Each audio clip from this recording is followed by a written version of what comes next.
Le quart de finale entre le Paris FC et le Racing Club de Lens va débuter avec l'entrée des deux équipes ici au stade Charletti. Les deux équipes qui font leur entrée à quelques minutes du coup d'envoi. On va en profiter pour regarder les compositions des deux équipes, à commencer par celle du Paris FC, un 4-3-3, Julie. Plutôt classique, même si on a des absents de marque du côté Paris FC, notamment Clara Matteo, des joueuses laissées au repos. Là aussi, il y a des absents hein, côté lensoise, avec notamment la meilleure buteuse, BGC, qui n'est pas là, le jeune Archier ou encore Anderson dans les buts laissés au repos. On a donc Joly dans les buts, 3-4-3 pardon, avec peut-être Jeudi qui viendra plus tôt dans le milieu de terrain et le Koumir sur l'attaque. Allez, c'est parti, ce sont les Parisiennes qui ont donné le coup d'envoi de ces quarts de finale de la Coupe de la Ligue féminine ici au stade Charletti. Le Paris FC qui reçoit le Racing Club de Lens. Mais on connaît, hein. Awa Sangaré, c'est un poison. Attention à ce ballon dans la surface de réparation. La reprise d'Azzaro et ce ballon capté par Blandine Joly. Océane Picard qui peut monter ce ballon, essayer de trouver sa partenaire sur le côté, c'est mal donné. Et ça c'est bien ressorti, mais attention le contrôle manqué, encore une fois avec Mendy qui va pouvoir frapper le poteau, qui vient sauver Blandine Joly, cette fois qui n'avait pas attiré le ballon, c'est le poteau qui vient repousser la frappe de Maëlyn Mendy.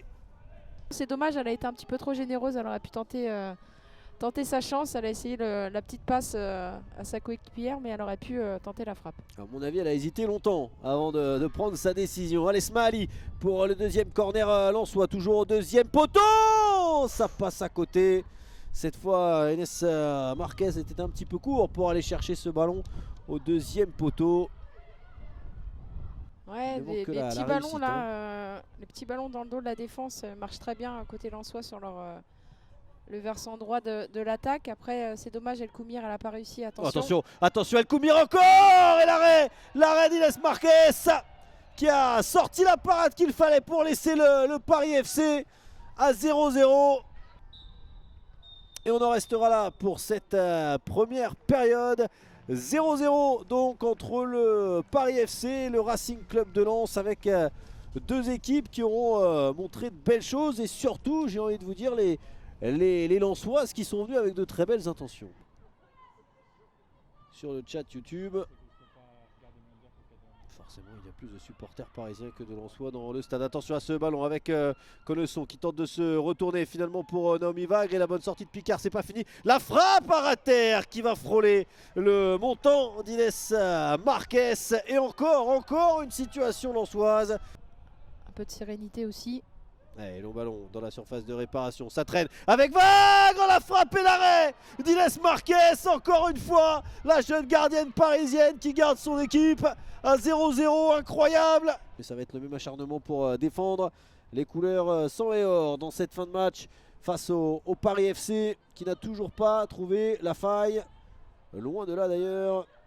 Allez, Ouldocine pour remettre un ballon avec chez Cascotte, avec Azzaro. La frappe d'Azzaro, elle est contrée, ça va revenir sur Garbino. Le centre de Garbino, encore Azzaro. Ça traîne devant tout le monde, personne pour reprendre ce ballon. Ce sera un corner en faveur du Paris FC. Ça chauffe sur la cage lensoise. Ouais, c'était chaud. Là, on voit le petit ballon de Mel Garbino qui traîne dans les 5,50. Il y a Océane Picard qui s'emploie, mais ça fonctionne pas. Et là, c'est Melouen Ndongala qui est un petit peu courte pour venir pousser ce ballon de la tête.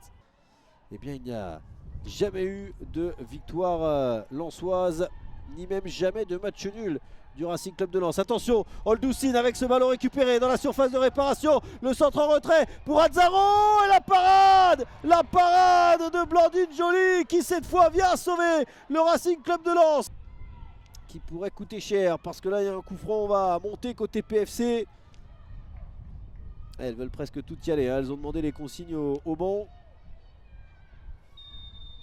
Allez, il y a du monde dans la surface de réparation avec Océane Picard. C'est bien parti au deuxième poteau. La tête qui traîne, le sauvetage.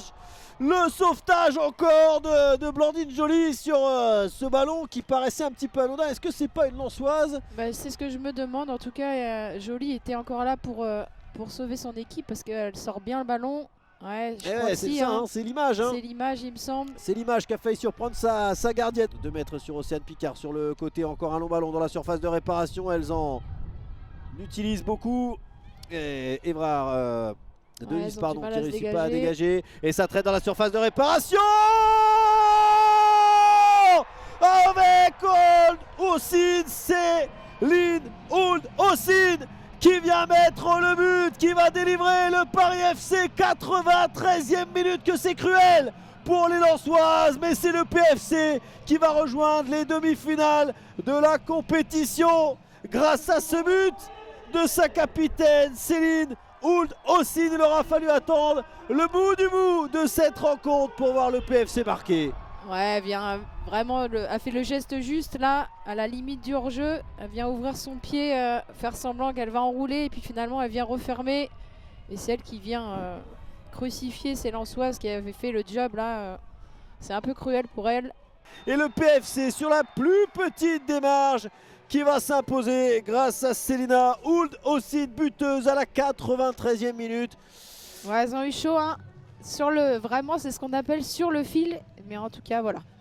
Parfois, il faut mettre un petit peu de côté la manière et se concentrer sur le résultat.